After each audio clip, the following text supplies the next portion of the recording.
સુરતના police commissioner Shri Anupamsinh Gehlot સાહેબે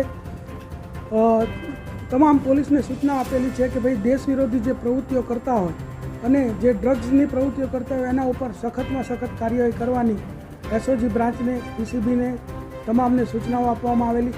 એ અંતર્ગત ગઈકાલે લિંબાયત વિસ્તારમાં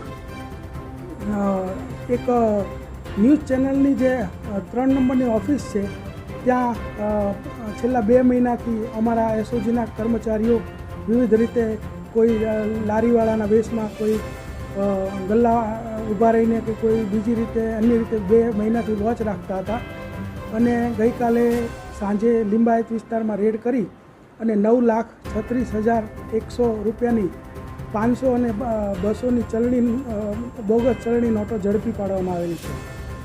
આ જે ઓફિસ છે એના જે માલિક છે તે ફિરોજ શાહ કરીને છે, તેને તથા તેના મધ્યપ્રદેશના બીજા 2 સાગરીતો ત્રણેયને ઝડપી પાડવામાં આવેલ છે.